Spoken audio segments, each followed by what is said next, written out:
Primary prevention doctor के हाथ में नहीं होता है, वो हो जाता है उसके बाद अब हम लोगों का रोल शुरू होता है। हकीकत में प्राइमरी इलाज जो है, प्राइमरी प्रिवेंशन, वो आप लोगों के हाथ में है। आप लोग जैसे बच्चे को डांटते हो वैसे एक आम नागरिक को डांटते हो, उसको नियम कानून दिखाते हो, और जरूरत पड़ती है जब चोट लग जाती है तो आप उसको उठा के अस्पताल भी पहुंचाते हो। इसलिए आपकी बहुत ज्यादा जरूरत है, इसलिए मैं आप लोगों के सहयोग की भी अपेक्षा करता हूं। हमने देखा है कई बार कि परिवार में एक आदमी को, मैं वैसे तो कभी किसी के यहाँ पर किसी को होम विजिट जल्दी नहीं कर पाता हूँ, लेकिन जब भी मैंने होम विजिट किसी भी कंपल्सन में की, किसी भी कंपल्सन हमेशा यही हुआ है कि मानवीय संवेदनाओं ने मुझे खींच के ले गया। एक बात का मैं वाकया देना चाहता हूँ। एक लड़का 18 साल का लड़का प्राइवेट स्कूल में टीचर था, उसका पिताजी 2-3 दिन से मेरे क्लिनिक पर आ रहे थे। डॉक्टर साहब देख लीजिए, मेरा बच्चा 1-2 महीने से किसी अस्पताल में भर्ती था और उसमें कोई सुधार नहीं हो रहा है। हम उसके यहाँ गए, ये ग्रीन पार्क के नीचे गंगा पटड़ी की तरफ है, मतलब छोटी सी बस्ती थी। 2 सीढ़ियों पर मतलब हमें चढ़ के जाना पड़ा। हमने बाद में उनसे पूछा जाके, भाई आप इसको ऊपर कैसे शिफ्ट कराए? कहते डॉक्टर साहब यही तो परेशानी थी, वरना तो मैं आपको क्लिनिक में ले आता, हम इसको नीचे उतार नहीं सकते क्योंकि मैंने एक बार ऊपर चढ़ा लिया। उस लड़के की एक छोटे से कमरे में एक मरीज पड़ा हो, उसके बगल में उसका छोटा भाई जिसने पढ़ाई छोड़ दी थी। क्यों? उसके पास इलाज कराने के लिए पैसे नहीं है। उस पैसे तो पढ़ाई के लिए कहां से आएगा? एक परिवार को मैंने बिल्कुल बर्बाद होते देखा। ऐसे जने कितने उदाहरण हैं। वो ऐसे मानवीय जो विचार मेरे दिमाग में आए, उनकी वजह से ये सब मुझे प्रेरणा मिली और इस तरीके का मैंने अपना बीड़ा उठाया। अब बात आती है कि ये हेड्स कैंपेन में आप जैसे कि बताया गया है कि कुछ पॉइंट्स, कुछ बिंदु जो बहुत इंपॉर्टेंट हैं, जो कि प्राइमरी प्रिवेंशन के लिए जरूरी भी हैं। इस स्थिति में हेलमेट, आप सभी जानते हैं हेलमेट की कितनी आवश्यकता है। हाँ, हेलमेट के बारे में जो इंपॉर्टेंट चीज है वो आम नागरिकों के लिए ये है कि हेलमेट की क्वालिटी अच्छी होनी चाहिए। कई बार ऐसा देखा जाता है कि हेलमेट जो हेलमेट आपकी सुरक्षा के लिए लगाया गया है वही कई बार सिर में घुस जाता है। तो उसका ऐसा स्टैंडर्ड का अच्छा सा हेलमेट होना चाहिए। जो संघ में लोग बैठे हों वो भी पहन के बैठे, किसी को पता नहीं चलता है कब इंजरी होने वाली है और कब इस तरीके से। अभी मैं एक पत्रकारिता के बारे में बताना चाहूंगा। कुछ ही दिन पहले एक रिपोर्ट छपी थी, एक नैनो कार से कोई एक्सीडेंट हुआ था। उसमें पत्रकार ने साफ कॉलम बना के लिखा था कि दुपहिया वाहन वाला इसलिए बचा क्योंकि उसने हेलमेट पहन रखा था। मैं इस तरीके की पॉजिटिव पत्रकारिता को भी सलाम करता हूं, क्योंकि ये सब जरूरी है। ये अवेयरनेस का तरीका है कि आप उसकी इंपॉर्टेंस बताएंगे। किसी घटना में अगर कोई मरीज बचता है हेलमेट की वजह से, उसको बताइए, अवेयर करिए। और ये बहुत जरूरी है। मैं देखता हूँ लाखों लोगों को चोट लगती है, अगर वो उस दिन हेलमेट पहने होते तो बहुत बार बच के आते हैं। मैं इस बात को खुद गवाह हूं, मैंने बहुत क्लोजली मॉनिटर किया है। दूसरा, दर्शक जब जो है वहां पर खड़े हो जाते हैं या पुलिस वाले थोड़ी देर में पहुंच जाते हैं, उनका क्या रोल बनता है, इस चीज के बारे में आप सब वाकिफ हैं। और बाकी जो है डॉक्टर अपूर्व अग्रवाल और डॉक्टर संजय रस्तोगी भी हमारे, हम इन लोगों का परिचय भी करा देते हैं। Doctor Apurva Agarwal associate professor of anaesthesiology हैं, बेहोशी के जो की होती है।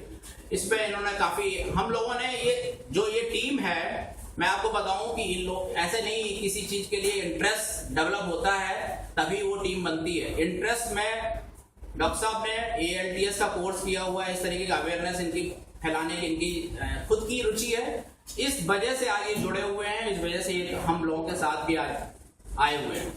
डॉक्टर संजय रस्तोगी का भी है, ये ALTS में इंस्ट्रक्टर हैं और मेरा भी इंटरेस्ट है। इस वजह से बहुत सारे डॉक्टर होते हैं, बहुत सारे लोग बहुत अच्छा काम करते हैं, बट जरूरी नहीं है कि वो इस तरीके के उसमें अवेयरनेस के लिए या किसी ऐसी तरीके सॉर्ट ऑफ मुहिम के लिए कोई काम करने के लिए तैयार हो। तो कहीं ना कहीं इंटरेस्ट होता है, इस वजह से ये लोगों ने समय दिया है।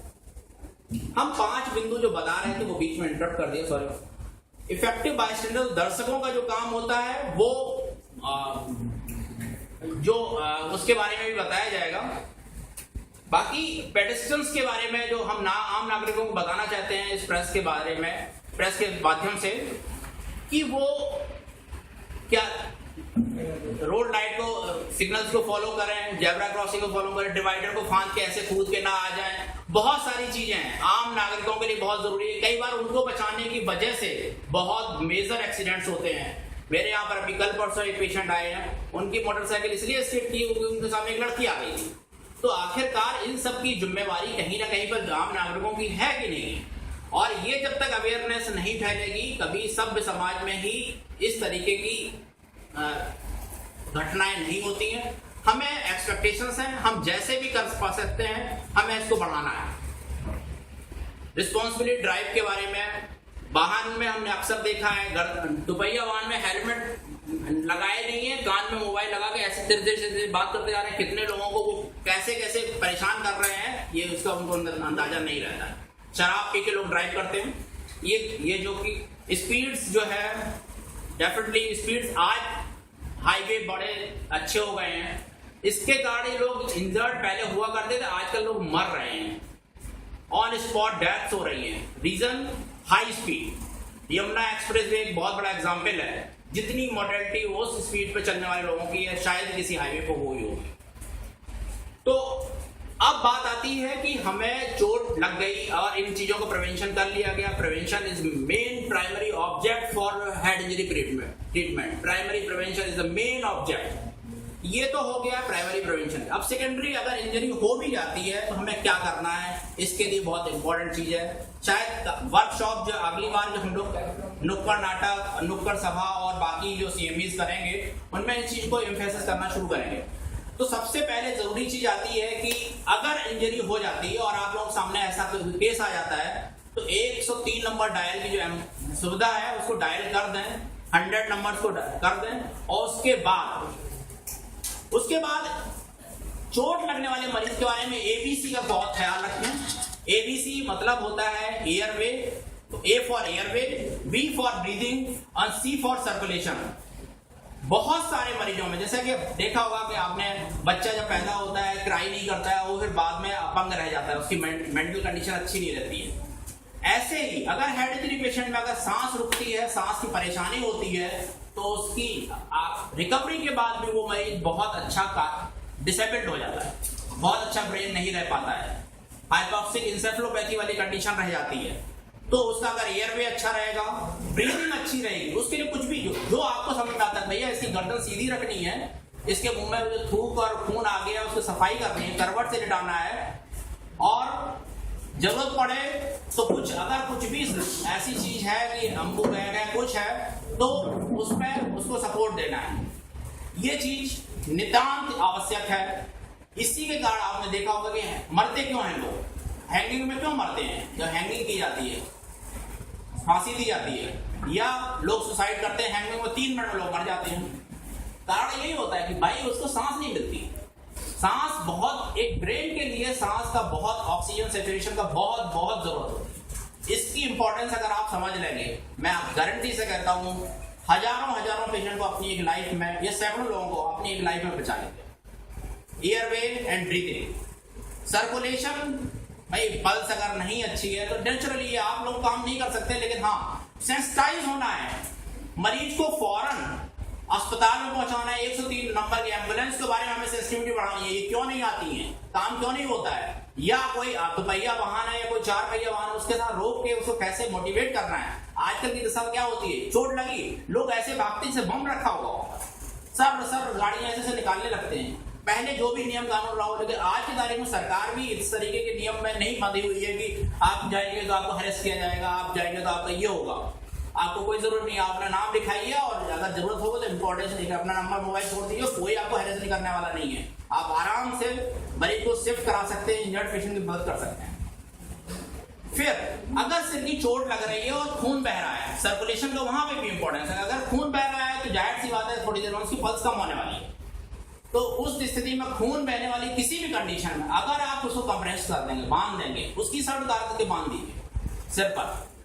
सिर्फ एक कंडीशन में आप सर को दबाव नहीं देना है, वो ये है कि हड्डी टूट के बाहर आ गई है, हड्डी टूट के घुस रही है, तो सर पे बहुत दबाव नहीं देना, लेकिन हाँ पट्टी जरूर बांधनी।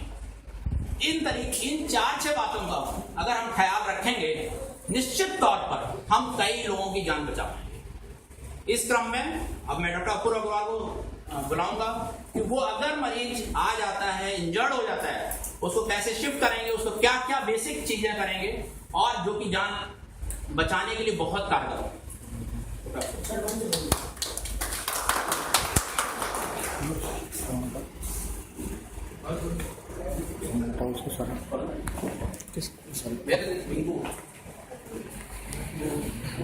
रिंकू रवि रवि रवि नीचे कर लो, खड़े हो।